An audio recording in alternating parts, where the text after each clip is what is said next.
পাহাড় পর্বত আসমান জমিন ভয়ে যে কোরআন বহন করার সাহস করে নাই, ও নবী সে কোরআন বহন মানুষ করতেছে, আমি আল্লাহ মানুষের জন্য তা বহন করা সহজ করে দিয়েছি।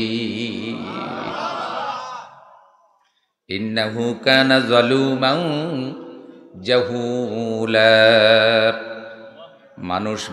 মানুষ জালেম, মানুষ অজ্ঞ, মানুষের মধ্যে জুলুম করার প্রবণতা আছে, আর মানুষের মধ্যে অজ্ঞতাও আছে। এ দুটি দুর্বলতার কথা মানুষের এখানে আল্লাহ বলেছেন, যেটা পাহাড়ের নাই, আসমানের নাই। আমার বন্ধু, যেই দুর্বলতাটা জমিনের নাই, পাহাড়ের নাই, আসমানের নাই, সেই দুর্বলতা মানুষের আছে। আর এই দুর্বলতা সত্ত্বেও আল্লাহ তাআলা বলছেন, আমি এ আমানত বহন করা মানুষের জন্য সহজ করেছি।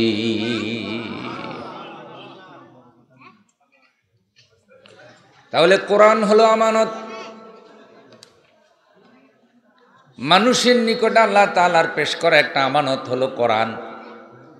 বিশ্বনবী সাল্লাল্লাহু আলাইহি সাল্লাম বলেছেন, যদি তোমার মধ্যে 4টি জিনিস থাকে, তাহলে পৃথিবীর যত কিছু তোমার হাতছাড়া হয়ে যাক, তোমার কোনো ক্ষতি হবে না। কয়টা জিনিস? 4টা জিনিস যদি তোমার কাছে থাকে, দুনিয়ার যত দামি জিনিস, পার্থিব জীবনের অনেক মূল্যবান জিনিস তোমার হাত ছাড়া হয়ে গেল, তোমার কোনো ক্ষতি হবে না। 1 নম্বর হলো হিফজু আমানা, তুমি আমানত রক্ষা করবে, আমানতের খেয়ানত করবে না। 1 নম্বরে কি রক্ষা করা? ওয়াসিদকু হাদিসিন, 2 নম্বরে সত্য কথা বলবে।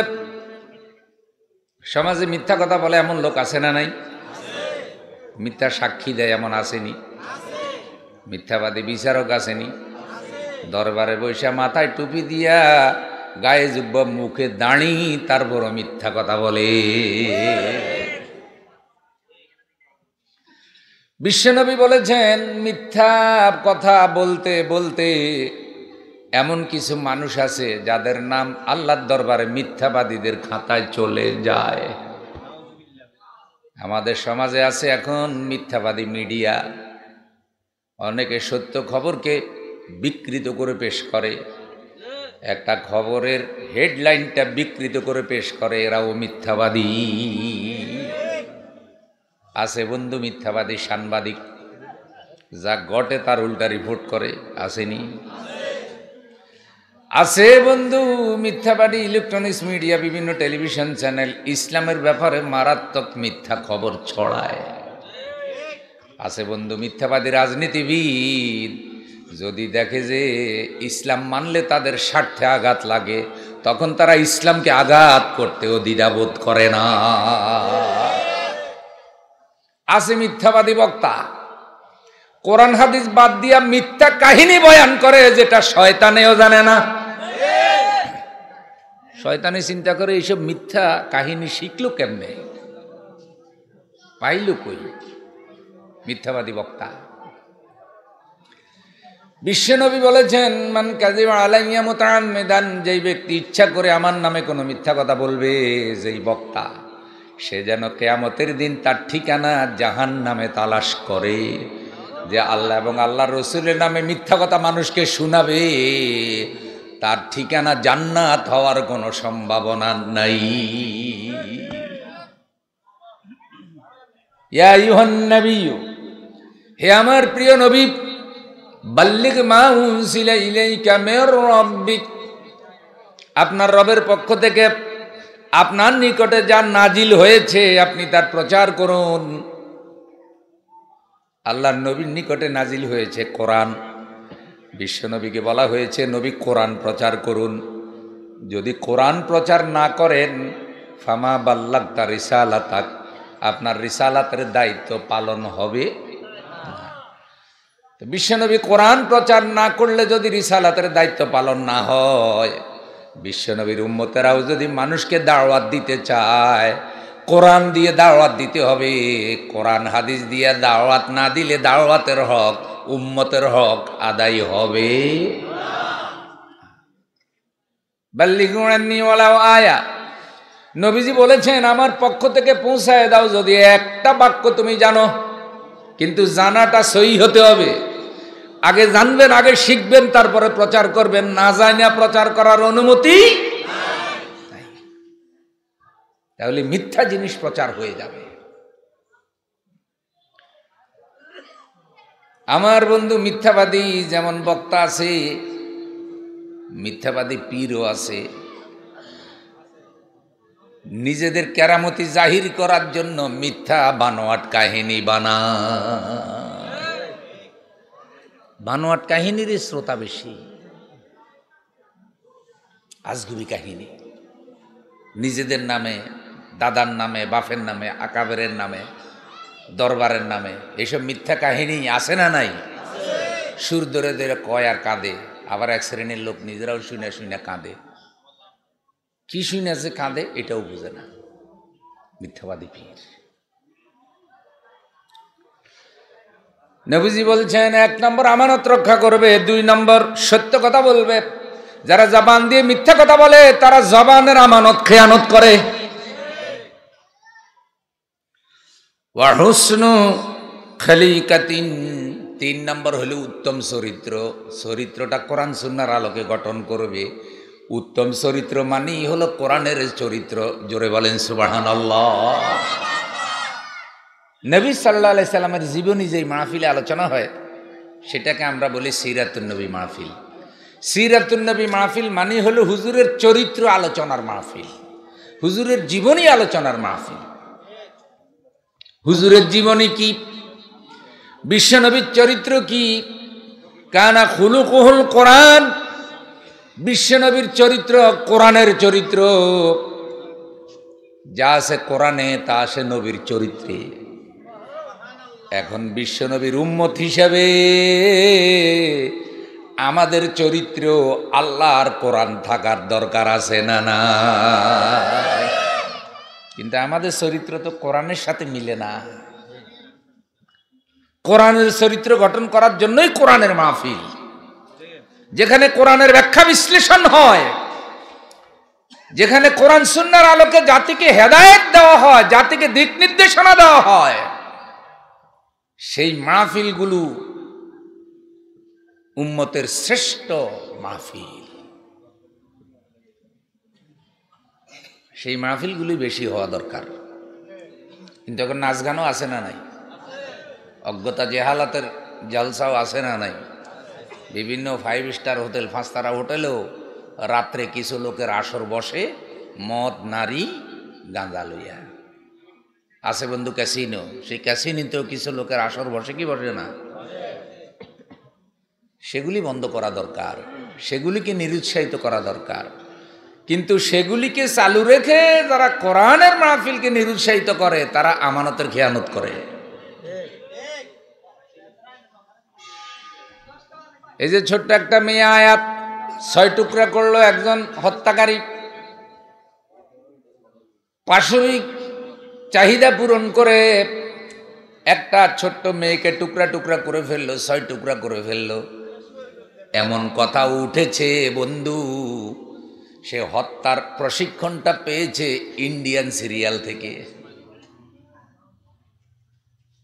যারা নাটক সিনেমা বানায় সেখানে কিভাবে সন্তান কিডন্যাপ করে, কিভাবে ভালো মানুষকে বিপদে ফেলতে হয়, কিভাবে মানুষকে জিম্মি করে টাকা আদায় করতে হয়, কিভাবে মদ খাইয়া নারীর সাথে মাতলামি করতে হয়, এইসব অভিনয় দেখায় কি দেখায় না? কথা কয় না? দেখায়। তো এগুলির একটা খারাপ প্রভাব যারা দেখে তাদের উপরে পড়ে কি পড়ে না? কোরআনের মাহফিল, কোরআনের দাওয়াতের থেকেও মারাত্মকভাবে বেশি হচ্ছে অশ্লীলতার দাওয়াত।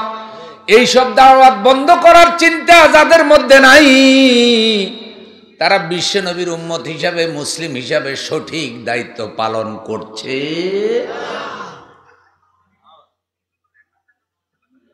বন্ধ করার কথা কোনটা, বন্ধ করে কোনটা? কথা প্রসঙ্গে বলি, ফিস টিভি বন্ধ হইল কেন? যে যারা জঙ্গিবাদী আচরণ করছে তারা ফিস টিভির আলোচক ডাক্তার জাকির নায়েকের আলোচনা থেকে উৎসাহিত হয়েছে। ঠিক আছে, মাসালা ঠিক, এই জন্য ফিস টিভি কি তো এখন যারা নাটক সিনেমা দেখিয়া চরিত্র নষ্ট করতেছে, অবৈধ প্রেম প্রীতির বাজার গরম করে দিছে, যারা নাটক সিনেমা থেকে মদ নেশার মাতলামি দেখিয়া বিভিন্ন হোটেলগুলোতে মদের আসর বসাইছে, যারা ইন্ডিয়ান সিরিয়াল দেখিয়া শিশু 6 টুকরা করছে, তো এইসব কারণে এগুলিও বন্ধ করার দরকার আছে না নাই? কেউ একই মুখে 2 ফতুয়াকা। যে অভিযোগে ফিস্তিবি বন্ধ, একই অভিযোগে এগুলাও তো কি বন্ধ হওয়ার কথা, কিন্তু এগুলি কি বন্ধ হয়েছে? ওরা বন্ধ করবেও না, কারণ এই কাজ করার জন্য ওরা আসে নাই। এটা হুজুরদের কাজ, হুজুররা কইলে কইব, না করলে না কইব। আল্লাহ কি শুধু হুজুরদের? কোরআন শুধু হুজুরদের? বিশ্বনবী শুধু হুজুরদের নবী? ইসলাম শুধু হুজুরদের ধর্ম? কবরে খালি হুজুররা যাবে, মসজিদ খালি হুজুরদের জন্য? তাহলে ইসলামের সকল ব্যাপারে তো সবাই দায়িত্বশীল। প্রত্যেককে তার দায়িত্ব সম্পর্কে আল্লাহর কাছে জবাব দেওয়া লাগবে কি লাগবে না? অশ্লীলতার সকল উৎস বন্ধ করে দেওয়া হোক। কুল ইন্নামা হাররামা রাব্বিয়াল ফাওয়াহিশা মা যাহারা মিনহা ওয়া মা বাতান। নবী আপনি বলে দেন, আল্লাহ প্রকাশ্য অপ্রকাশ্য সকল অশ্লীলতা আল্লাহ হারাম করেছে। কথা বলেন, কে আরাম করছে? না হুজুরে আরাম করছে? লুতুর রহমান সাহেব হুজুর আরাম করছিনি? কে আরাম করছে? তো আল্লাহ যেটা হারাম করে বান্দারা সেটা চালু করার অনুমতি আসেনি। তো আল্লাহ বলছে সকল অশ্লীলতা হারাম, আর আমরা সকল অশ্লীলতা চালু করে আল্লাহর হুকুম লঙ্ঘন করেছি। এ কারণে আমাদের চারিত্রিক নিরাপত্তা, সামাজিক নিরাপত্তা, আমাদের রাষ্ট্রীয় নিরাপত্তা, জানমালের নিরাপত্তা আজকে সব চলে যাচ্ছে।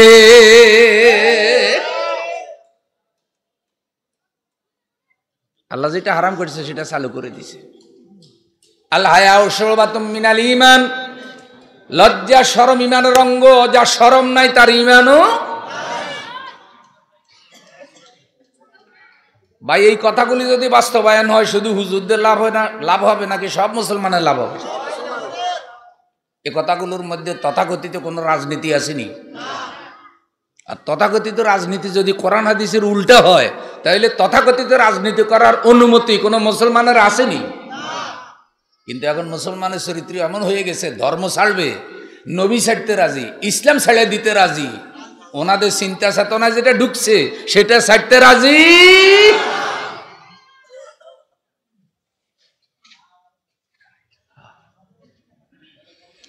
হুসনু খলিকাতিন, উত্তম চরিত্র। 4 নম্বর হলো ওয়াইফাতু ফি তুরমাতিন, পবিত্র রিজিক। পবিত্র রিজিক, উত্তম রিজিক, হালাল রিজিক। আল্লাহর নবী বলছে 4টা জিনিস যে পাবে, দুনিয়ার কোনো জিনিস হাতছাড়া হয়ে গেলেও তার কোনো ক্ষতি নাই। সে ঈমানে আমলে থাকবে, পরকালে জান্নাতে যাবে। লিল্লাহি তাকবীর। এই 4 জিনিসের মধ্যে 1 নম্বরে বলা হয়েছে হিফজু আমানা, আমানত রক্ষা করা। আর কোরআনের আয়াতে কারিমা থেকে আমি আমানতটাকে পয়েন্ট হিসাবে আউট করেছি যে ইন্না আরাদনাল আমানাতা আলাস সামাওয়াতি ওয়াল আরদ। কোরআন নামক এই আমানত আমি আসমান জমিন পাহাড় পর্বতকে দিতে চেয়েছি, কিন্তু তারা ভয় পেয়েছে, কোরআন বহন করতে রাজি হয় নাই। সেই কোরআন বহন করা আমি আল্লাহ মানুষের জন্য সহজ করেছি, মানুষ সেটা বহন করতেছে। কিন্তু মানুষের মধ্যে অজ্ঞতা এবং জুলুম, এই দুটি দুর্বলতা, এই দুটি পাপ করার প্রবণতা মানুষের মধ্যে রয়েছে। প্রিয় ভাইয়েরা আমার, আমানত 2 প্রকার। একটা হক্কুল্লাহ সংক্রান্ত আমানত, আর একটা হক্কুল ইবাদ সংক্রান্ত আমানত। হক্কুল্লাহ সংক্রান্ত আমানত কি? মানুষ পৃথিবীতে খলিফা, প্রতিনিধি, আল্লাহর খলিফা, আল্লাহর প্রতিনিধি। ইন্নী জাইলুন ফিল আরদে খলিফা, আমি পৃথিবীতে প্রতিনিধি প্রেরণ করতে চাই। সে প্রতিনিধির দায়িত্ব হিসাবে আল্লাহ কোরআন দিয়েছেন। প্রতিনিধিত্ব এবং দাসত্ব একটা আরেকটার সাথে অঙ্গাঙ্গিভাবে জড়িত। আমার প্রিয় বন্ধু, যখন আপনি একা একা ইবাদত করবেন তখন আপনি দাসত্ব করছেন। যখন এই ইবাদতটা সমাজে প্রতিষ্ঠার কাজ করবেন তখন প্রতিনিধি হিসাবে আপনার দায়িত্ব পালন হবে। যেমন আপনি মদ খাচ্ছেন না, আপনি পর্দা করছেন, প্রতিনিধি হিসেবে আপনি দাসত্ব করছেন কার? মদ না খাওয়া, পর্দা করা, এ হুকুম কার? দাসত্ব করছেন। কিন্তু আপনি পর্দা করছেন, সমাজে রাষ্ট্রে পর্দা আইন প্রতিষ্ঠিত নাই। আপনি মদ খাচ্ছেন না, কিন্তু রাষ্ট্রে মদ আছে না নাই? রাষ্ট্রে আছে মাদক নিয়ন্ত্রণ অধিদপ্তর। নিয়ন্ত্রণ শব্দের অর্থ কন্ট্রোলে রাইখা খাও। কথা বুঝেন নেই? কয় যে ড্রাইভার নিয়ন্ত্রণ হারিয়ে গাড়ি অ্যাক্সিডেন্ট করেছে। নিয়ন্ত্রণ মানে হলো ড্রাইভার যে গাড়ি চালাইছে এটা তার নিয়ন্ত্রণে কি ছিল না। তো মাদক নিয়ন্ত্রণ অধিদপ্তর মানে মাদক কন্ট্রোলে রেখে, নিয়ন্ত্রণে রেখে কি করো? আচ্ছা, মাদক কি নিয়ন্ত্রণ হবে না নির্মূল হবে?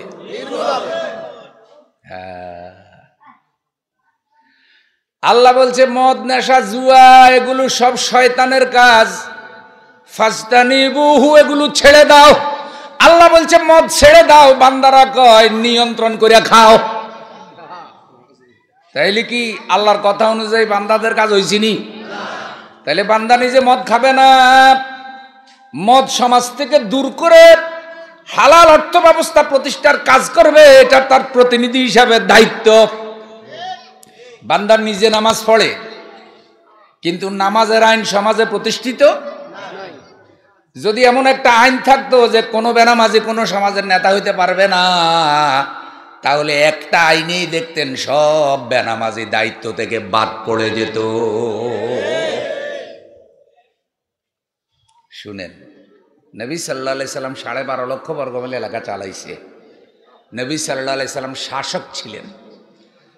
খলিফারা নবীজির রেখে যাওয়া সে দায়িত্ব আমানতদারি সঠিকভাবে পালন করেছে। হযরত ওমরের সময়ে এসে অর্ধেকটা পৃথিবী কোরআন দিয়ে শাসিত হয়েছে।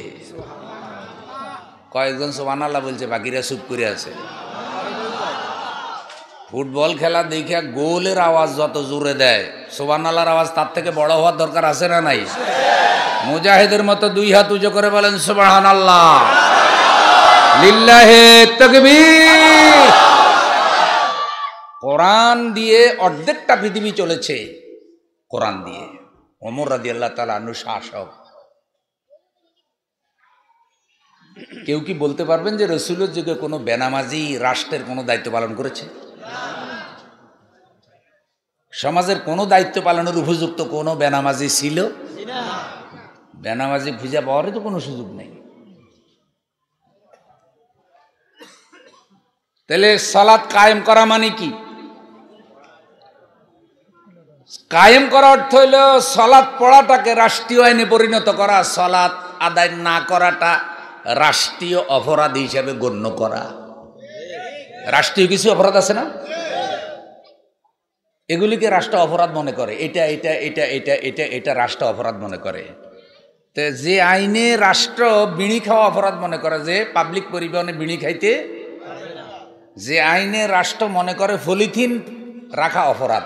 পলিথিন রাখা কি? তারপরে পলিথিন আছে না নাই? পলিথিনে কয় আমারে বিদায় করবি, তোদের আইনকে আমি বৃদ্ধাঙ্গুলি দেখাই, আমি ঠিকই আছি। তো এই জিনিসকে রাষ্ট্র আইন বানায় অপরাধ মনে করে। ঠিক রাষ্ট্রীয়ভাবে আইন বানাইয়া বলবে নামাজ না পড়াটা রাষ্ট্রীয় অপরাধ। লিল্লাহি তাকবীর। ফিকহার ইমামদের মাসালা আছে। ইমাম আবু হানিফা সহ আরো কয়েকজন ইমামের মতে বেনামাজিকে 1 ওয়াক্ত নামাজের জন্য 25টা করে বেদ দাও।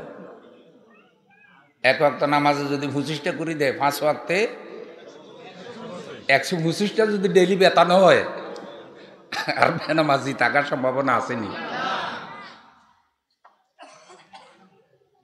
দাওয়াত লাগবে, তালিম তাজকিয়া লাগবে, শাসনও কি? এই শাসনটা হলো আইনি পরিণত করা। তাহলে নামাজ পড়লেন, দাসত্ব করলেন, কিন্তু নামাজ পড়াটাকে রাষ্ট্রীয় আইনে পরিণত করার জন্য কাজ করলেন, প্রতিনিধি হিসেবে আপনি দায়িত্ব পালন করলেন। লিল্লাহি তাকবীর। তাই নবীরা কি ব্যক্তিগত ইবাদত করেছে না আল্লাহর বিধান অনুযায়ী সমাজে চালাইছে? এখন ব্যক্তিগত ইবাদতের কথা বললে কোনো অসুবিধা নাই, যখন বলে কোরআন হাদিস অনুযায়ী সমাজ, রাষ্ট্র, অর্থনীতি, বিচার, শিক্ষা সব চলবে, তখন নবীর উম্মত নামদারিও এক শ্রেণী মানতে রাজি।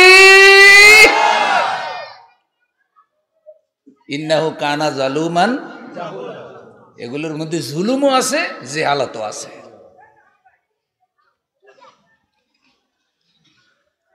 আদম আলাইহিস সালাম বলেছেন, আল্লাহর কাছে দোয়া করেছেন, রব্বানা যালামনা আনফুসানা ওয়া ইল্লাম তাগফির লানা ওয়া তারহামনা লানাকুনান্না মিনাল খাসিরিন। এই দোয়াটা কার কাছে করেছে?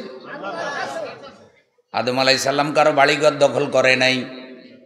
আদম আলাইহিস সালাম কারো নামে মিথ্যা মামলা, আদম আলাইহিস সালাম কারো হক নষ্ট করে নাই। তাহলে জুলুমটা কি করলো? তিনি যে বললেন রব্বানা যালামনা আনফুসানা, হে আমার রব, হে আমার আল্লাহ, আমি আমার উপরে জুলুম করে ফেলেছি।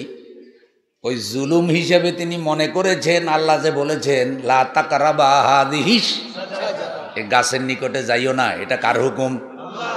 তাহলে আল্লাহর হুকুম এটা। শয়তানে বুদ্ধি দিছে, পরামর্শ দিছে, গাছের কাছে যাও, ফল খাও। বলছে কেন খাবো? খাইলে তুমি ফেরেশতা হইয়া যাইবা, খাইলে তুমি জান্নাতে চিরকাল থাকতে পারবা। আল্লাহ তোমারে কিছুদিন পরে জান্নাত থেকে বের করে দেবে, এ কারণে ফল খাইতে নিষেধ করছে, খাইলেই থাকতে পারবা। আচ্ছা বলেন তো, বুদ্ধিটা কি ঠিক দিছে না উল্টা দিছে? তো এরকম উল্টা বুদ্ধিজীবী আছে না নাই? শয়তানের মতো বুদ্ধিজীবী, যাক খাওয়াই দিছে, খাওয়াই দেওয়ার পরে শয়তান সফল। আল্লাহ বলছে লা তাকরাবা হাযিহিস শাজারা, এই গাছের নিকটে যাবে না। আদম আলাইহিস সালাম গাছের নিকটে যাওয়াটাকে নিজের উপরে জুলুম মনে করেছেন, একটা ছোট্ট বিষয়। অথচ আদম তো পাপ করে নাই, আদম গুনাহ করে নাই। এখানে হিকমতটা কার? আল্লাহ তো আদমের ব্যাপারে একথা বলে নাই ইন্নী জাইলুন ফিল জান্নাতে খলিফা, আমি জান্নাতে আমার প্রতিনিধি পাঠাতে চাই, একথা তো আল্লাহ বলেন নাই।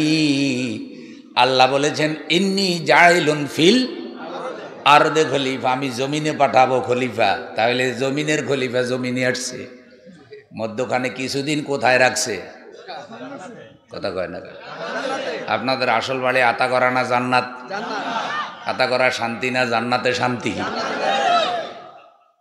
আমার প্রিয় বন্ধু, সেই জান্নাত থেকে আদম আলাইহিস সালাম চলে এসেছে। হিকমা আল্লাহর।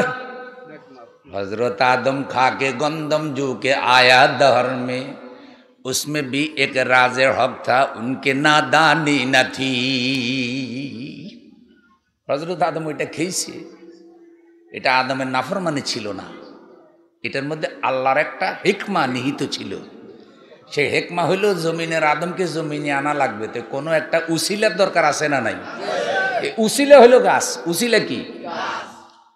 আচ্ছা আপনারা যদি জান্নাতে যাইতে চান তাহলে মরা লাগবে নি? হুজুর আমি বেহেশতে যাইতে চাই কিন্তু মরতে রাজি। মরা ছাড়া কোন হুজুরে আপনারা বেহেশতে ডাইরেক্ট পৌঁছাই দিব? দিব না। আমার প্রিয় বন্ধু, মৃত্যু ছাড়া জান্নাতে যাওয়ার কোনো ব্যবস্থা নাই। তো মৃত্যুটা হইল জান্নাতে যাওয়ার উসিলা। জান্নাতে যাওয়ার কি উসিলা? এখন মানুষ মরবে কেমনে? আল্লাহ সবব বানাইছে। এই মৃত্যুর উসিলার নাম হইল ক্যান্সার, আলসার, যক্ষা, ডায়াবেটিস, প্রেশার, স্ট্রোক, করোনা। কথা কয় না? গুড়ি গড়ে গেছে, অ্যাক্সিডেন্ট হয়েছে, সাপে কামড় দিছে, গাড়ির নিচে পড়ছে, গাছে উড়ি পড়ে গেছে, অজ্ঞান হয়ে মরে গেছে। এসবগুলা সবব। এসবগুলা কি? এগুলা বিভিন্ন কারণ। মানুষ এইসব কারণে দুনিয়া থেকে পরকালে।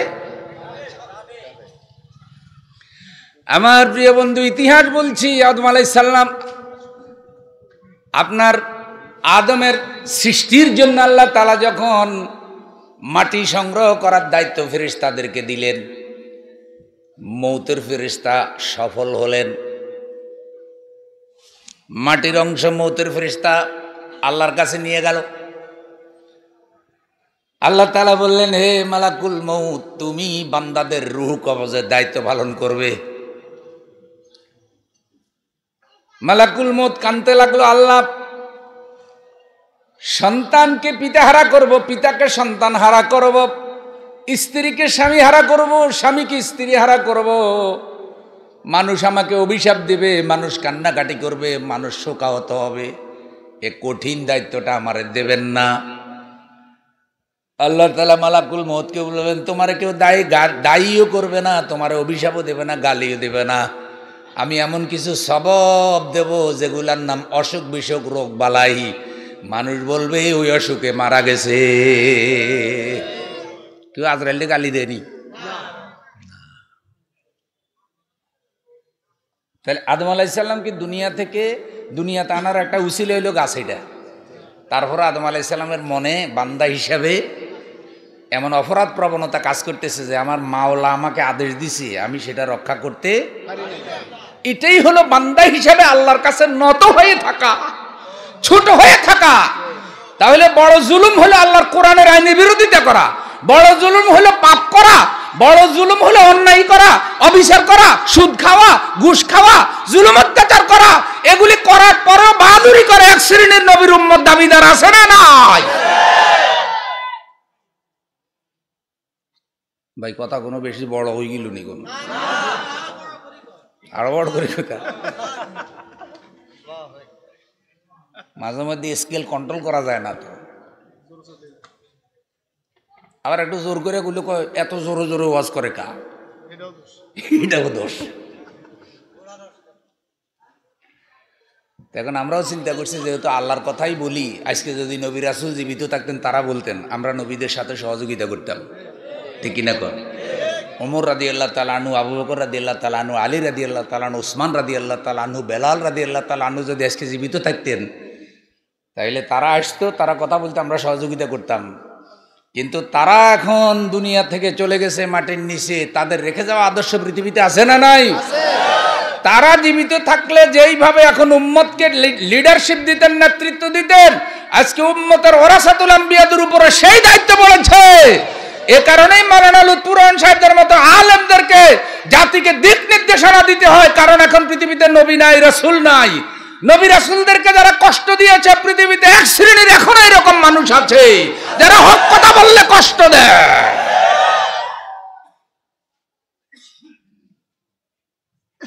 এগুলি জুলুম ন? ইন্নাহু কানা জালুমান জাহুলা। তাদের মধ্যে জুলুম এবং অজ্ঞতা, এই দুইটা রোগ আছে। আমার প্রিয় ভাইয়েরা, আদম আলাইহিস সালামকে আল্লাহ তাআলা ক্ষমা করে দিয়েছেন।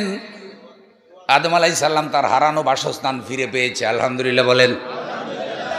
তাইলে প্রতিনিধি হিসাবে, আদমের সন্তান হিসাবে আমরাও হারানো বাসস্থানে ফিরে যেতে চাই। আল্লাহ কবুল করুন, জোরে বলেন আমিন।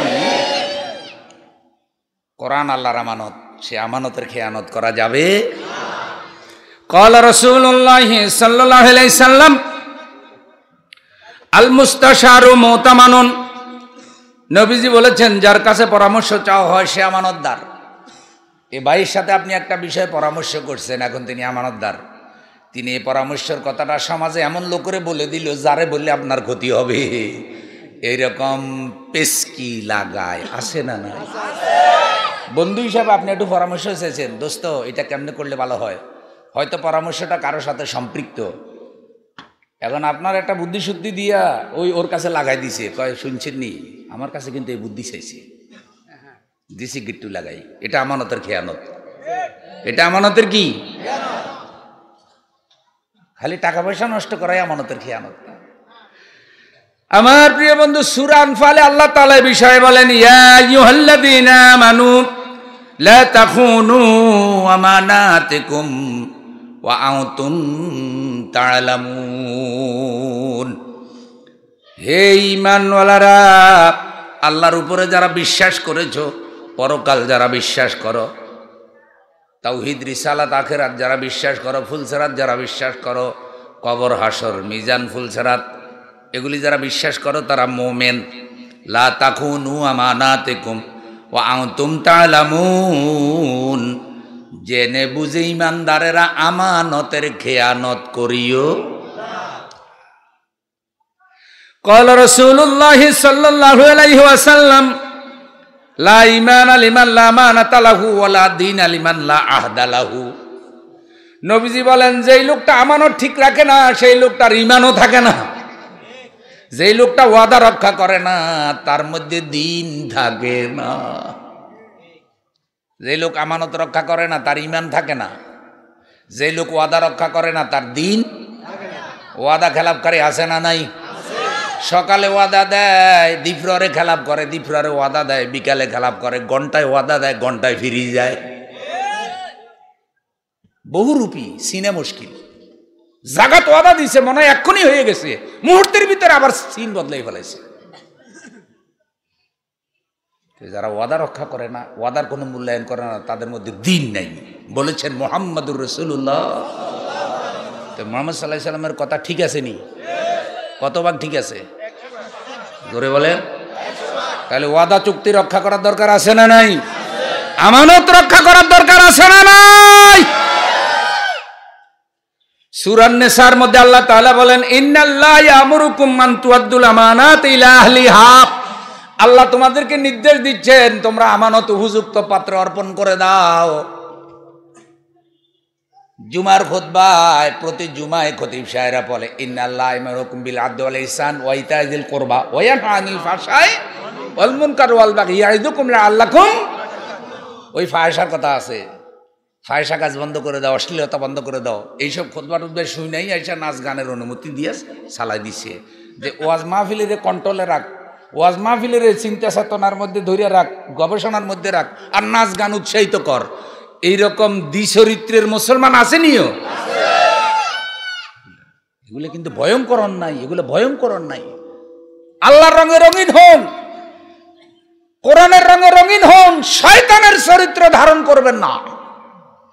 সিবগাতাল্লাহি ওয়া মান আহসানু মিনাল্লাহি সিবগা ওয়া নাহনু লাহু আবিদুন। আল্লাহর রঙে রঙিন হয়ে যাও। আল্লাহর রং থেকে উত্তম রং আর কারো হতে পারে না। আর আল্লাহর রং হলো আল্লাহর দাসত্ব করা, আল্লাহর ইবাদত করা। আল্লাহ আমাদেরকে কবুল করুন, একটু জোরে বলেন আমিন। আমানত সঠিক পাত্র অর্পণ করে দাও। ফায়সা কাজ থেকে দূরে থাকো, অশ্লীলতা থেকে দূরে থাকো। কথাগুলি সব আল্লাহর। এখন আসেন, যেটা বললাম যে আমানত হকুল্লাহ সংক্রান্ত একটা, হকুল ইবাদ সংক্রান্ত একটা। আবু দাউদ শরীফের আরেকটা হাদিস শুনেন, নবীজি বলছেন, আদ্দিল আমানাতা ইলা মানি তামানাকা ওয়ালা তাখুন মান খানাক। বিশ্বনবী বলেছেন, তোমার কাছে যে আমানত রেখেছে তুমি তার আমানত ফেরত দাও। যে তোমার আমানত আত্মসাৎ করেছে তুমি তার আমানত আত্মসাৎ করিও। তোমারটা মাইরে খাইছে, তোমার পরকালে সে দেওয়া লাগবে। তোমার কোনো বিপদ নাই, বিপদ যে মাইরে খাইছে হের। কথা বল না। ধরেন আপনার 3 ডিসিম জায়গা জাল দলিল করে লয়ে গেছে, 2 নম্বর দলিল করে লয়ে গেছে। এখন শক্তি আছে, সামর্থ্য আছে, ক্যাডার আছে, অস্ত্র আছে, ধনে জনে বড়, আপনি গরিব অসহায়। মনে রাখবেন আপনার কোনো বিপদ নাই, বিপদ যে দখল করে নিছে হের। পরকালে আপনার জমি দেওয়া ছাড়া যাওয়ার সুযোগ। পরকাল বিশ্বাস করেনি? অবিল আখিরাতি হুম ইউকিনুন। তারা আখিরাতের উপরে ইয়াকিন রাখে। সুতরাং আপনারটাতে খেয়ানত করেছে, আপনি তারটা খেয়ানত করবেন। হিজরতের আগে আমার প্রিয় নবী মুহাম্মদুর রাসূলুল্লাহ সাল্লাল্লাহু আলাইহি ওয়াসাল্লাম হযরত আলী রাদিয়াল্লাহু তাআলা আনহুকে নিজের বিছানায় শোয়ায় রাখলেন। আলী রে, আমার বিছানায় শুয়ে থাকো। বিপদের সময় নবীর বিছানায় শোয়া ঝুঁকি আছে না নাই? আমাদেরও বহু বন্ধু বান্ধব আছে, সুসময় অনেকে বন্ধু বটে হয়, অসময় হায় হায়। একটু শুইতে দিতে রাজি হয় না, বইতে দিতে রাজি হয় না, কথা কইতেও রাজি না। কয় হুজুর আপনাকে লগে কথা কইলে আমার ঝামেলা আছে। আপনাকে সুদিন যখন দেখবো তখন আপনাকে আবার ডাকুন। এখন দূরে সইরা থাকেন, দেখছেন নি? এবার দুঃখের কথা হলে আমি একজন ইমামের সাথে দেখা করতে গেছি, 2 বার গেছি। উনি অসুস্থ হওয়ার পরে তো একদিন উনি আমার বলে যে হুজুর আপনি আর আসিয়েন না। আমি বললাম কেন? আপনি আসাতে আমার মোতাল্লি মাইন্ড করছে, আপনি আসার কারণে আমার ইমামতিটা চলে যেতে পারে। তা আমি কইলাম, কথা তো আসলে ঠিকই বলছেন, আমি আপনার একটা ইমামতি দিতে পারুম কিনা তো জানি না, আমার কাছে তো আর একটা চাকরি দেওয়া সম্ভব না, অন্তত আমার কারণে যেন আপনার চাকরিটা না যায়। আমি আসলেই যদি আপনারে কোনো বিষয়ে আপনার মোতাল্লি সন্দেহ করে তাহলে আমি আর আসবো না, আমি আর গেলাম না। কিন্তু আল্লাহর ইচ্ছা দেখেন, 1 মাস পরে একটা লাওয়াতার কেসে ওর ইমামতিটা চলে গেছে। কথা বুঝেন নাই? আমি তার কাছে গেছি আল্লাহ দিনের একটা দাওয়াত নিয়ে, আর অসুস্থ হয়েছে দেখতে, আর হে ভরসা করছে মোতাল্লির উপরে যে মোতাল্লি তার চাকরির মালিক। আল্লাহ কয়, দেখলে এই হুজুর আসলেই খালি চাকরি যায় না, চাকরি যদি যায় বেজ্জুতি করেও আল্লাহ চাকরি বিদায় করতে পারে কি পারে না?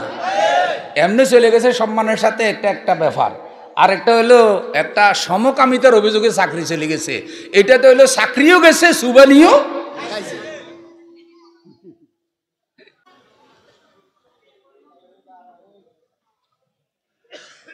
প্রিয় ভাইয়েরা আমার, তাই আমরা এমন চরিত্রের হই, কোরআন সুন্নাহর জন্য, ইসলামের জন্য কোনো মানুষ বিপদে পড়লেও আমরা তাদের সাথে থাকি।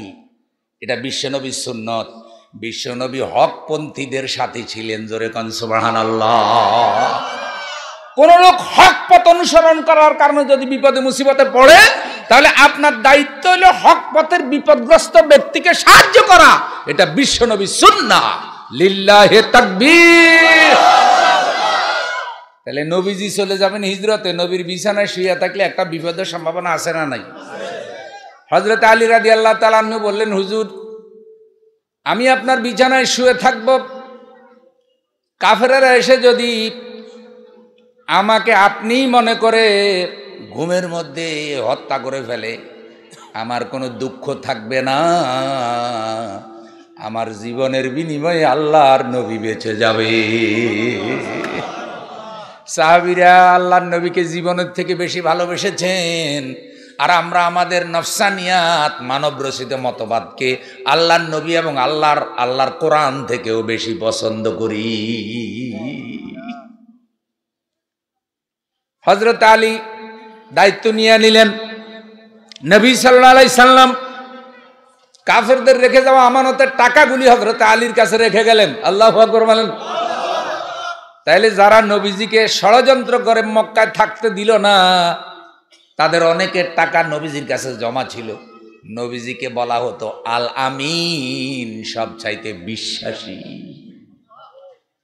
আজকে মসজিদে ঈশার নামাজ পড়তে গিয়া যদি আপনি 50,000 টাকা ফাড়ান, হারাইয়া ফালান, সেই টাকা কোনো নামাজিয়ে ফাইলে যে ফেরত দিবে এমন আশা এখন মসজিদেও করা।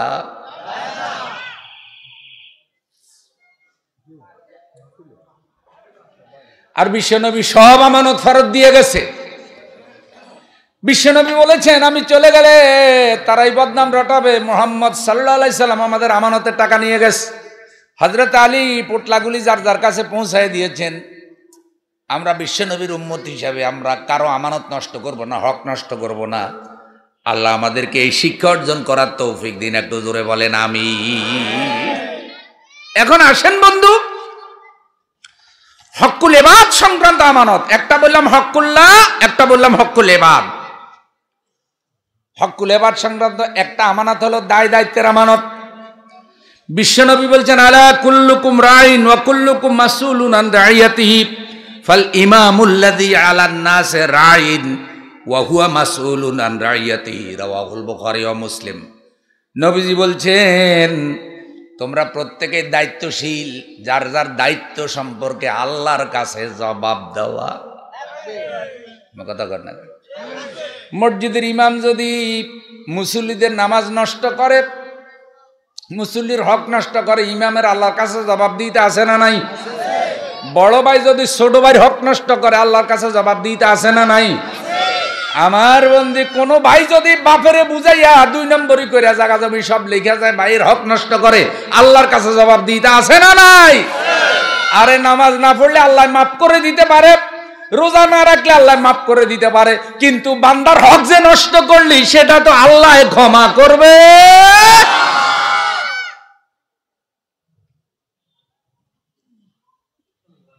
তোমরা প্রত্যেকেই দায়িত্বশীল। তোমাদের দায়িত্বের ব্যাপারে তোমাদেরকে জিজ্ঞাসা করা হবে। ফাল ইমামুল্লাযী আলান নাসে রাইন, যিনি জনতার নেতা তাকে জনতার হক সম্পর্কে জিজ্ঞাসা করা। নবীজি বলছে, নবীজি যেটা বলে এটা বাস্তব নেই, তাইলে আল্লাহ জিজ্ঞাসা করব কি করব না? তাহলে জনতার নামে বাজেট হইছে বন্ধু 10 টন, জনতারে দিছে 3 টন, বাকি 7 টন পকেটে ঢুকাইয়া যেই বেটা তেলতেলা বড় লোক হইছে, মানুষের হক সম্পর্কে তারে আল্লাহর কাছে জবাব দেওয়া লাগবে। এইসব ওয়াজ কি রাজনীতি নেই? কথা কয় না। তথাকথিত বস্তা বড়া ফোঁসা রাজনীতি আমরা পছন্দ করি। যারা রাজনীতির নামে মানুষের হক নষ্ট করে, এটা রাজনীতি হতেই পারে না। রাজ শব্দটা তো সেরা শব্দ। রাজনীতি মানে সকল নীতির মধ্যে যেটা সেরা নীতি, তার নাম কি? নামাজ পড়া সেরা নীতি না? সত্য কথা বলা সেরা নীতি না? সত্য সাক্ষী দেওয়া সেরা নীতি না? হক হালালি ব্যবসা করা সেরা নীতি না? তাহলে সবচাইতে উত্তম রাজনীতি তো আপনারা সঠিক মুসলমানেরাই করতেছে। লিল্লাহে তাকবীর। তো নবীজি বলছে যিনি জনতার ইমাম তাকে জনতার হক সম্পর্কে জিজ্ঞাসা করা, এটা আমানত। এটা কি? জনগণের আমানত। আচ্ছা কথার কথা বলি, আপনাদের আতাগড়া থেকে রাস্তা গেছে ধরেন কি জানি ফোঁসা মার্কেট, কি মার্কেট নাম হসা হইলেও কাম বালাবো না। এখন এই রাস্তার ধরেন কন্ট্রাক্টরই আনছি আমি একজনে, আইনে কি করছি, ডালাই দেওয়ার কথা 10 ইঞ্চি দিছি 3 ইঞ্চি, তাহলে 7 ইঞ্চি পাচ্ছি নি? তাহলে টেয়াও কি? রড দেওয়ার কথা বন্ধু 3টা করি, ধরেন রড দিয়ে দিছি 5, তাহলে রডের টাকা পাচ্ছি নি? সিমেন্ট দেওয়ার কথা ধরেন 10 বস্তা দিছি 6 বস্তা, 4 বস্তা কোথায়? তাহলে এই রডের টাকা, সিমেন্টের টাকা, ডালাইয়ের টাকা, খোয়া দেওয়ার কথা 1 নম্বর ইটা দিছি 3 নম্বর ইটা, তাহলে পাচ্ছি নি? সব মোটামুটি যোগ বিয়োগ করার পরে দেখা গেল যে এক কাজেই আমি মোটামুটি আঙ্গুল ফুলি কলা গাছ, তাল গাছ কর না, কপাল ভালো হলে কি হয়? তাল গাছ হয়ে গেছে। আচ্ছা বলেন তো, রাস্তাটা জনগণের না? এই রাস্তা দিয়ে হাঁটবে হাজার হাজার লাখ লাখ মানুষ, তো টাকা পয়সা বাজেট হয়েছে কার নামে? রাস্তার নামে। আমি হইলাম এটার আমানতদার। আমি কি? আমি হয়তো একটা পার্সেন্টেজ নিব যে ভাই 100 টাকার ভিতরে আমি 80 টাকার কাজ করবে, 20 টাকা আমার। শরীয়ত এটা বৈধ বলছে, কারণ এটা তোমার পারিশ্রমিক, এটা তোমার সার্ভিস চার্জ। কিন্তু পারিশ্রমিকে আমার তৃপ্তি মিটে না, আমার লোভ লালসা জিভবে এত বড়। পুরা বাংলাদেশ যদি আমার ফ্যাটে ঢুকাই দেয় আমি হজম করে ফেলাতে পারবো। মাসিনি এর মানুষ কইবে আল্লাহ বাংলাদেশটা হজম হয়ে গেছে, এবার ভারতের আমার ফ্যাটে দাও।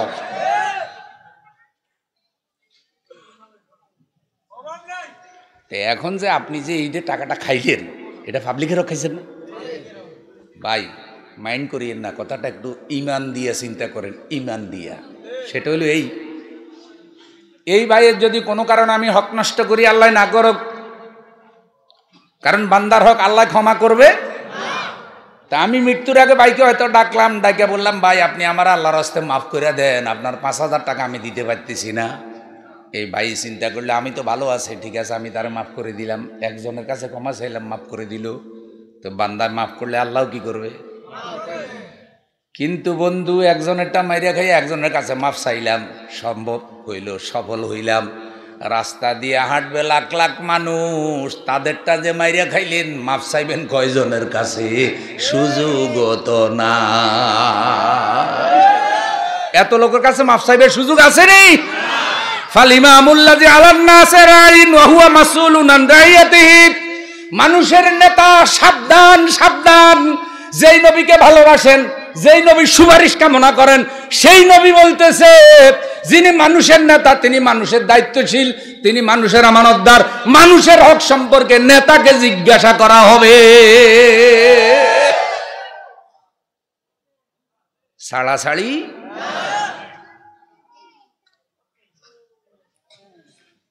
এটা হলো বান্দার হক সংক্রান্ত আমানত। আমার প্রিয় বন্ধু,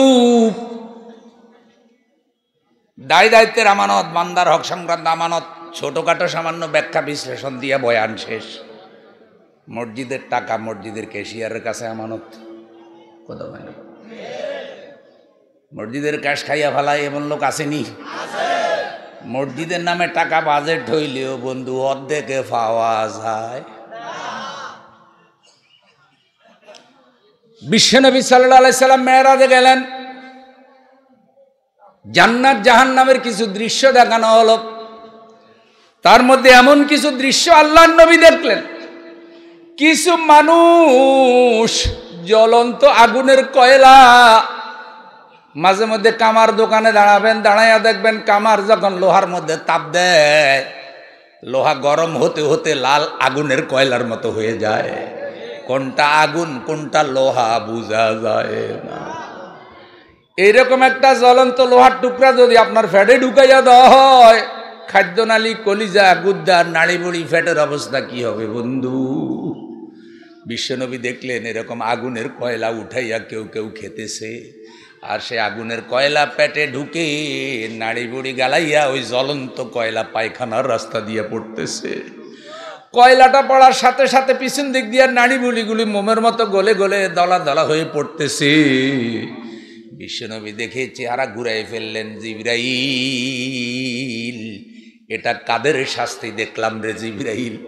জিবরাইল বলছে, ওগো আল্লাহর প্রিয় নবী মুহাম্মাদুর রাসূলুল্লাহ সাল্লাল্লাহু আলাইহি সাল্লাম, এটা হলো ওই সব লোকদের শাস্তি যারা এতিমের হক নষ্ট করেছে, দুর্বলের হক নষ্ট করেছে, যারা মসজিদ মাদ্রাসার ক্যাশ মাইরা খাইছে। মসজিদের টাকা মাইরা খাইছে, পাবলিকে হিসাব চাইছে, হিসাব চাওয়ার পর রাগ হইয়া বলতেছে, আমি খাইলে আল্লাহরটা খাইছি, তোমাকেওটা খাইছি। কয় কারটা খাইছি? খাইলে আল্লাহরটা খাইছি, তো গোটা খাইছি, তোরা হিসাব চাস কি লেগা? যেগুলো এরকম হিসাবে স্বচ্ছ না, বুঝবেন যে তার ফ্যাটের মধ্যে কি ঢুকি গেছে। হিসাব চাইলেই লাফালাফি করে, আছে না নাই? হিসাব হিসাব করো কা, নামাজ চলবে ঘরে চলে যাইবা, হিসাবের দরকার নাই। তার মানে হলো হিসাব চাইলে কি আছে? ঝামেলা আছে, ঝামেলা আছে। আল্লাহ আমাদেরকে আল্লাহ ঘরের আমানত রক্ষা করার তৌফিক দান করুন।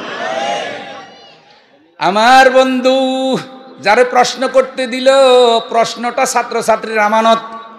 আপনি একজনকে প্রাইভেট পড়ান, তার প্রশ্ন বইলা দিলেন, আমানতের খেয়ানত হয়েছে না হয় নাই? আপনি চাকরির ইন্টারভিউ নিতে গেছেন, আপনার দায়িত্ব হইল যোগ্য লোকের বাছাই করা। আপনি নিজে ছাত্ররে বাছাই করে ঢুকাই দিয়েছেন, আরেকজন যোগ্যতা সম্পন্ন হওয়ার পরেও তারে পছন্দ করেন, এই কারণে আনফিট করে দিয়েছেন। এটাও তো আমানতের খেয়ানত। আপনি এক জায়গায় কমিটির দায়িত্ব নিয়েছেন, আপনার দায়িত্ব হলো যোগ্য শিক্ষক নিয়োগ দেওয়া। আমার বন্ধু ইন্টারভিউ ডাক দিয়েছেন, 100 শিক্ষক ইন্টারভিউ দিয়েছে, আপনি লিখিত পরীক্ষা নিলেন, দেখলেন গভর্নমেন্ট থেকে সে নির্বাচিত হয়ে আসলো, আপনার দায়িত্ব তার নিয়োগ দিয়ে দেবেন। এখন আপনি বন্ধু খাইয়া বৈশা আছে, হয়নি? খাই বইছে এক জায়গায় তো গন্ডগোল লাগছে, 3 জনের তুন খাইছে, চাকরি হইলো একটা। খাইছে কয়জনের থেকে? কারে দিব? ও জানে যে একজনের দিব, বাকি 2 জনকে বঞ্চিত করবো। এরকম জালিমও আছে না নাই? অবৈধ খাইয়ে বসে দিচ্ছে। এগুলো মানুষের হক নষ্ট করে না? আপনি স্বামী, আপনার স্ত্রী চরিত্রের আমানত। আমার বন্ধু, স্ত্রীর চরিত্র স্বামীর আমানত। স্বামীর সাথে স্ত্রী তার সৌন্দর্যটা দেখাবে, ব্যবহার করবে লজ্জাস্থান। আল্লাহ তাআলা মুমিনের কোয়ালিটি আলোচনা করতে গিয়ে বলেছেন, আল্লাযীনা হুম আলা ফুরুজিহিম হাফিজুন, আল্লাযীনা হুম লিফুরুজিহিম হাফিজুন। মুমিনের একটা বৈশিষ্ট্য হলো তারা তাদের লজ্জাস্থান হেফাজত করে। সুবহানাল্লাহ। জান্নাতি নারীর বৈশিষ্ট্য আলোচনা করতে গিয়ে আল্লাহ নবী সাল্লাল্লাহু আলাইহি সাল্লাম বলেছেন, ওয়া আতাআত বালাহা ওয়া আহসানাত ফারজাহা। স্বামীর অনুগত থাকে, লজ্জাস্থান হেফাজত করে। তাইলে স্বামীর লজ্জাস্থান স্ত্রীর আমানত, স্ত্রীর লজ্জাস্থান স্বামীর আমানত। নবীজি বলেছেন, তোমরা আমাকে 2টা জিনিসের জিম্মাদারি দিলে আমি তোমাদেরকে জান্নাতের জিম্মাদারি দিব। জোরে কোন সুবহানাল্লাহ। এই 2টা খালি জায়গা, একটা হলো 2 মুখের খালি জায়গা, মানে জিহ্বা, এটা জিম্মাদারি আমারে দাও। আর এটা হলো লজ্জাস্থান, এটা জিম্মাদারি। মানে কোরআন সুন্নাহর বাহিরে জিহ্বা প্রয়োগ হবে না, লজ্জাস্থান ব্যবহার হবে না। নবীজি বলছে এই দুই আমানত যদি রক্ষা করতে পারো, এই দুই জিম্মাদারি যদি রক্ষা করতে পারো, তাহলে আমি নবী সাল্লাল্লাহু আলাইহি সাল্লাম তোমাদের জান্নাতের জিম্মাদার হব। জোরে বলেন সুবহানাল্লাহ। এখন বহু মা বোনদের লজ্জাস্থানের জিম্মাদারি আছে না নষ্ট হয়ে গেছে? মোবাইল ফোনে সেটিং করিয়া ভিডিও বানাইয়া টেলিফোনে ভাবি নষ্ট হইয়া গেছে। নাই নাই, 2-3টা সন্তানের মাও পালাইয়া যায়নি। ডিভোর্স বেড়ে গেছে, পারিবারিক বন্ধন দুর্বল হয়ে গেছে। আমার বন্ধু, এই সৌন্দর্য চরিত্র এটা আল্লাহর দেওয়া আমানত। যেই মহিলা পরপুরুষের সন্তান স্বামীর বলে চালাইয়া দেয়, আমানতের খেয়ানতকারী। যেই মহিলা তার লজ্জাস্থান স্বামী ছাড়া অন্য কাউকে ব্যবহার করতে দেয়, আমানতের খেয়ানতকারী। জেনার শাস্তির কথা বলতে গিয়ে আল্লাহ সূরা নূরের ভিতরে মহিলার কথা আগে বলেছেন, আযানিয়াতু আযানি ফাজলিদু কুল্লা ওয়াহিদিম মিনহুমা মিআতা জালদা। জেনাকার নারী হোক পুরুষ হোক, কয়শো বেত? 100 বেত। জোরে কন্যা, কয়শো বেত? কার হুকুম? তাহলে নামাজ আল্লাহর হুকুম, নামাজ পড়া ইবাদত। জেনাকার নারী পুরুষের 100 বেত দেওয়া আল্লাহর হুকুম, জেনাকার নারী পুরুষের 100 বেত দেওয়া নামাজ রোজার মতো ইবাদত। রাসূল সাল্লাল্লাহু আলাইহি সাল্লাম এই বেত দিয়ে ইবাদতটা কইরা গেছে। আল্লাহু আকবার বলেন। এটা হলো অবিবাহিতদের শাস্তি। অবিবাহিত অবস্থায় কেউ যদি ব্যভিচার করে, এটা তাদের শাস্তি। আর বিবাহ করার পরে যদি কেউ ব্যভিচার করে, আমার সঙ্গে স্যার ফাতর নিকেবে হত্যা। কারণ এতের ঘরে তো খোরাকি আছে, তারপরেও এত চুরি করে গা। কথা বুঝেন না? যার ঘরে স্ত্রী আছে তার ঘরে খোরাকি আছে, তো সে কেন আবার আরেকজন দিকে করলে? এই জন্য মৃত্যুদণ্ড। এখন যেই জন্য কথাটা বলছি, জানিয়া আগে আনা হয়েছে। মানে লজ্জা শরম নারীরও প্রয়োজন, পুরুষেরও প্রয়োজন। লজ্জা শরম নারী পুরুষ উভয়ের ভূষণ, কিন্তু নারীদের লজ্জার পরিমাণটা তুলনামূলক বেশি। একটা নারী প্রশ্রয় না দিলে একটা পুরুষ কখনো তার সাথে ব্যভিচার করতে পারে না। এই জন্য নারীর ভূমিকা প্রদান দেওয়া হয়েছে। নারী যদি তার লজ্জাস্থানের হেফাজত করে, সহজে কোনো পুরুষ তার লজ্জাস্থানের পবিত্রতা নষ্ট করতে পারবে না। তাইলে এই আমানত রক্ষা করার দরকার আছে না নাই? খুব খেয়াল করেন, যেই নারীর স্বামী বাড়িতে নাই, সেই নারীকে ইসলাম নিষেধ করেছে সে যেন একা একই কোনো পুরুষের সাথে দেখা না করে। কারণ সে যদি একা একা, তার দেবর যাদের সাথে দেখা করা জায়েজ নাই, যাদের সাথে জায়েজ আছে তাদের সাথেও সে একা যেন দেখা না করে, তৃতীয় যেন আরেকজন থাকে। কারণ একজন নারী একজন পুরুষ যদি এক জায়গায় কোনো প্রয়োজনেও দেখা করে, তাদের দুইজনের মধ্যে একটা খারাপ কাজ ঘটায় দেওয়ার জন্য শয়তান কাজ করে। তাহলে যেই নারীর স্বামী বিদেশে, কোনো কারণে হয়তো আপনি অনুমতি দিয়েছেন, স্বামী বিদেশে গেছে, আপনার অনুমতি নিয়ে আপনার মুখে হাসি ফুটাবে, সংসারের অবস্থা ভালো হবে, সুন্দর ঘর করবে, সুন্দর বাড়ি করবে। আমাদের প্রবাসী ভাইদের উসিলায় আমাদের এখন সামাজিক অবস্থা অনেক পরিবর্তন হয়েছে। আল্লাহ প্রবাসীদেরকে নিরাপদে রাখুন, আমরা জোরে বলি আমিন। এই যে আমার 2 প্রবাসী ভাইয়ের সাথে কথা হইল, এ ওস্তাদজির সন্তান খোরশেদ আলম খসরু ভাই, যিনি দেলোয়ার সিটিতে থাকেন। আমি গেল রবিউল আউয়াল মাসে আমেরিকা সফর করেছি, প্রায় 34টা তার সিরাতুন নবী মাহফিলে কথা বলেছি, পুরো রবিউল আউয়াল মাস। আলহামদুলিল্লাহ, আল্লাহ কবুল করুন। তো দেলোয়ার সিটিতে একটা মাহফিল করেছিলাম, এই হুজুরের ছেলে ঘরে আমি খাইলাম। আমরা ফোন করলো একটু আগে যে আমার আব্বার জন্য দোয়া, আল্লাহ তাআলা এইসব প্রবাসীদেরকে নিরাপদে রাখুন। রেদওয়ানুল হক ফয়সাল ওখানে মুসলিম উম্মত নর্থ আমেরিকার সাথে কাজ করে, তরুণদের মধ্যে তারা দাওয়াতে দ্বীনের কাজ করে। আমেরিকার মতো জমিনে যারা তরুণদের মধ্যে দাওয়াতের কাজ করে, দ্বীনের কাজ করে, তাদের কাছে আল্লাহর কাছে তাদের সব কম না বেশি? আল্লাহ কবুল করুক। তো সেই জন্য বলছি ভাই, প্রবাসীরা যখন বিদেশ চলে গেছে, বোন আপনি অনুমতি দিয়েছেন, আপনার স্বামী ফিরে আসা পর্যন্ত আপনার অপেক্ষা করা কর্তব্য, সতর্ক সাবধান থাকা কর্তব্য। আপনার স্বামী বিদেশে থেকে টাকা পয়সা পাঠাইলো, টাকা পয়সা তো আপনি আরেক পার্টনার জালি মেরে দিলেন, এইখানে ফালানোর সময় বাইরে স্বর্ণ গয়না চুরি করে লইয়া যায়, এমন ডাকাতিও আছে না? নেই? তুমি ফালাইছো তোমার অবৈধ প্রেমের গাঠটি লইয়া ফালাও, আবার আরেকজনের টাকা পয়সা চুরি করে নাও কেন? এগুলো আমানতের খেয়ানত না? আর আল্লাহর নবী বলছে লা ঈমানা লিমান লা আমানাতা লাহু, যেই লোকটা আমানত ঠিক রাখে না সেই লোকটার কি নাই? জোরে কয় না কা? আরো জোরে, আরো জোরে। এবার আমারে জবাব দেন তো, ঈমান আগে না আমল আগে? জোরে কোন? ঈমান আগে না নামাজ আগে? ঈমান আগে না হজ আগে? একটা লোক ঈমান আনে নাই, নামাজ প্র্যাকটিস করলে নামাজ হবে নি। তো আল্লাহর নবী বলছে যারা আমানত ঠিক নাই তার ঈমান নাই। যারা মানুষের হক নষ্ট করে, আমানত নষ্ট করে হাজি হয়, তাদের হজের কোনো মূল্য নাই। সোরা আজি কি আজি? মানুষের টাকা চুরি করে হজে চলে গেছে, রাস্তাঘাটের টাকা পাবলিকের হক চুরি করে হজে চলে গেছে। সোরা আজি সুদি আজি আসেনি, সুদের টাকা দিয়ে হজে চলে গেছে, সুদি আজি। ভাই কোনো কড়া হয়েছে নি? কোনো না ভাই, ফাপ যখন কড়া কড়া চলতেছে বয়ানও কড়া কড়া চলবে। ফাফিদের যখন কোনো ভয় নাই, তাহলে কোরআন হাদিসের হক কথা যারা বলবে তাদেরও কোনো ভয় থাকার দরকার। ধর্ম মানলে ঠিক মতে মানেন, না হয় ছাড়ি দেন। ধর্মের কথা বলতেও দিবেন না, মানবেনও না, পাইছেনটা কি? টাকি মার্কা ফেরাউন নেবে সার নাকি? হালকা পাত্রা টাকি মার্কা ফেরাউন আছে না নাই? আল্লাহ আমাদের হেদায়েত দাও। তাহলে আসেন, আমানত একটা বড় বিষয়, সার্বিক বিষয়ের সাথে জড়িত। আয়াতুল মুনাফিকে সালাসুন, মুনাফিকের চিহ্ন তিনটা। ইজা হাদ্দাসা কাযাবা, কথা বললে মিথ্যা বলে।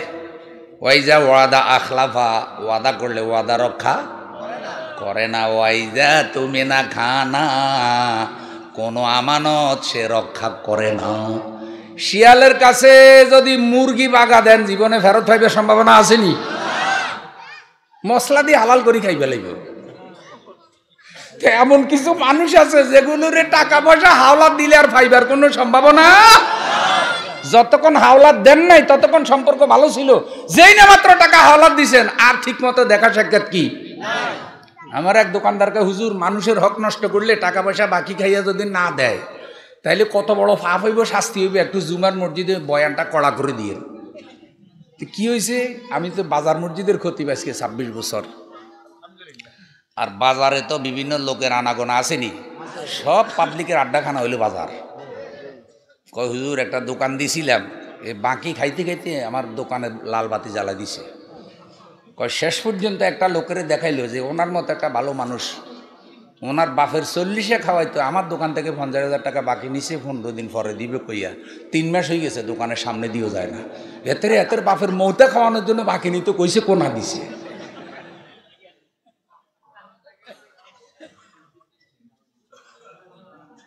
আসেনি এগুলো হাদিসে? এগুলো তো হাদিসে নাই। কিসের মৌতা, কিসের 3 দিনের খতম, এগুলো সব ধান্দাবাজি। মৃত ব্যক্তির জন্য আপনি কি করবেন সব হাদিসে বলা আছে। কয়েকটি আমলের কথা আছে হাদিসে, সেগুলো করে না। বিশাল বিশাল ড্যাগ বানায়, নাম দিছে কাঙ্গালি বোঝ। কাঙ্গালিরা ড্যাগের কাছেও যাইতে পারে না, নিজেরা বাঘ করে বাড়িতে লয়ে যায়। আসেনি? বিভিন্ন বড় বড় নেতার দিবসে, মৃত্যু দিবসে কাঙ্গালি বোঝ দেয়, আর কাঙ্গাল কাছে গেলে দৌড়ে নি দেয়, আর দিফরার বেলায় বালতি ভরি ভরি।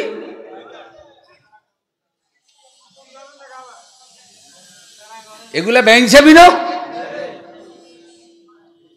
তা আমি বললাম ভাই, এই যে যারা মানুষের হক নষ্ট করতেছেন, দোকান থেকে বাকি নিয়ে দিচ্ছেন না,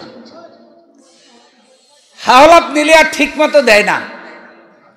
বিশ্বনবী বলেছেন, কোন লোক যদি এই নিয়তে বিয়ে করে যে মোহরানা যাই ধরা হোক আমি আর দেব না, আর কোন লোক যদি কারো থেকে এই নিয়তে হাওলাত নেয় যে একবার নিলে আর টাকা দেওয়ার সম্ভাবনা, তাইলে আল্লাহ নবী বলছে যে হাওলাত নিলেও চোরের সাথে তার হাসর হবে। আর যে কোনো কালে মোহরানা দিবার নিয়ত করে নাই যে টাকা ধরুক, আমি কি জীবনে মোহরানা দিব নি মিয়া?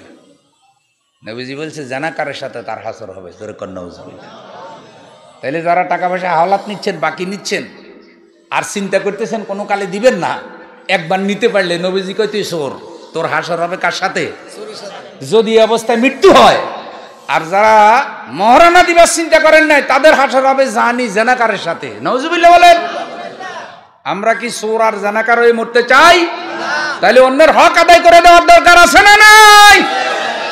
আর যারা দোকানদার আছেন তারাও সাবধান, দাড়ি ফাল্লা দিয়ে কাউরে ঠকাইবেন না। কিছু কিছু গোস্ত ব্যবসায়ী আছে ভাই, এমন ভাবে দেয় আঙ্গুলের মধ্যে কি কেরামতি ধরাই মুশকিল। আর এখন তো ফাল্লার মধ্যে 2 নম্বরে ঢুকে দিছে। ফাল্লার মধ্যে কিছু 2 নম্বরে আসেনি, আছে। এগুলি সামাজিক রোগ, আমানতের খেয়ানত। কাউকে ঠকাবেন না। আসল মাল নকল মাল মিলাইয়া আসল দামে বিক্রয় করবেন না, এগুলো খেয়ানত। প্রিয় ভাইয়েরা আমার, নবীজি বলছেন আমানত রাখলে খেয়ানত করে, ওয়াদা করলে ওয়াদা রক্ষা করে না, কথা বললে মিথ্যা বলে। যার মধ্যে 3টা পাওয়া যাবে, কানা মুনাফিকান খালেসা, এই লোকটা হলো নির্বাজাল মুনাফিক, ইখলাসওয়ালা মুনাফিক, হক্কানি মুনাফিক। কয় না হক্কানি ফির, এটা হক্কানি মুনাফিক। কারণ তার মধ্যে মুনাফিকের কয় বৈশিষ্ট্য আছে? তাহলে তার মুনাফিকের মধ্যে কোনো ভেজাল। এই জন্য ইমানদার কখন এটা করতে পারে না। বিশ্বনবী সাল্লাল্লাহু আলাইহি সাল্লাম বলছেন, লা তাদুলু কাদামা ইবনে আদম হাত্তা ইউসআলান খামসিন, 5টা প্রশ্নের জবাব না দিয়া বনি আদম কিয়ামতের দিন 1 কদম অগ্রসর হতে পারবে না। কামাই রুজির ব্যাপারেও বন্ধু ধন সম্পদের আমানত রক্ষা করবেন, কারণ অবৈধ পথে কামাই করা এটাও কিন্তু একটা আমানতের খেয়ানত। আপনার দায়িত্ব পাবলিকের খেদমত করা, ঘুষের টাকা ছাড়া ফাইল ছাড়ে।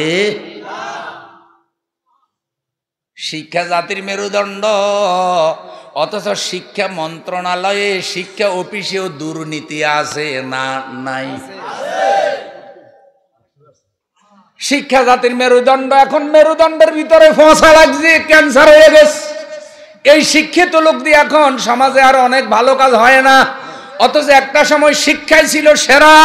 শিক্ষিত মানুষগুলো ফেরেশতার মতো পবিত্র, ফেরেশতার মতো পবিত্র প্রভাব নিয়ে সমাজে চলতো। একটা সময় ছিল মানুষ মেট্রিক পাশ করলে, এমএ পাশ করলে গ্রামের লোকেরা তারা দেখতে আসতো। আমরা এমন কথা ওস্তাদের মুখে শুনেছি, ওস্তাদ বলেছে আমি যখন কামেল পাশ করে এসেছি শত শত মানুষ লাইন ধরেছে আমাকে দেখার জন্য, এবং অনেকে শুধু হুজুরের চেহারার মধ্যে হাত লাগাইয়া নিজের গায়ে লাগাইছে যে আমি তো আলেম হইতে পারিনি, আমি শিখতে পারি নাই, উনি শিখেছে, আমি ওনার চেহারার ধুলাবালি আমার গায়ে মারতেছি।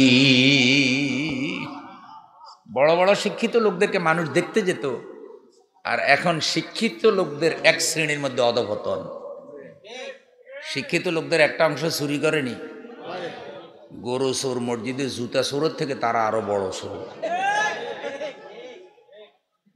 সারা বাংলাদেশে যত জুতা চোরে মসজিদে জুতা চুরি করে, ধরেন 10,000 জুতা চোর যদি থাকে, 10,000 লোকে 1 বছরে বাংলাদেশে যত জুতা চুরি করে, এই জুতার যা মূল্য হবে, একটা শিক্ষিত কলম চোর কলমের মাধ্যমে পাবলিকের হাজার হাজার টাকা চুরি করে, যা বাংলাদেশের সব জুতা চোরেও করতে পারে না। তাইলে এই শিক্ষিত কলম চোরা জুতা চোরের থেকেও খারাপ চোর। এখন এইসব চোরদেরকে চোরও বলা যায় না, করে চুরি, কইতে হয় ভদ্রলোক। দেখছি নি এবার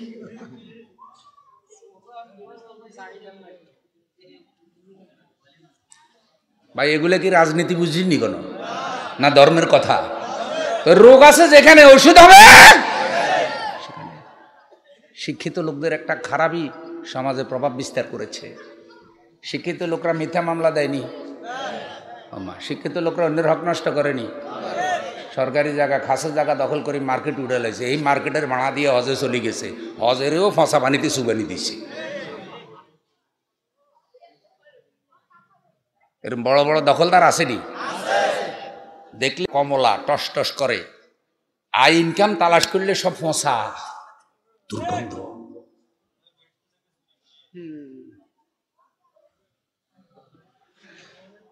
তাই সম্পদ ইনকামের ব্যাপারে আমানতের দিকে খেয়াল রাখতে হবে। নবীজি বলেছেন আনুমুরিহি ফি মাফনাহু, 1 নম্বরে হায়াত কোন পথে খরচ করেছে এটা আল্লাহ জিজ্ঞাসা করবেন। ওয়ান শাবাবিহি ফি মা আবলাহু, 2 নম্বরে আল্লাহ জিজ্ঞাসা করবেন, যুবক যুবক যৌবন কাল কোন পথে খরচ করেছ?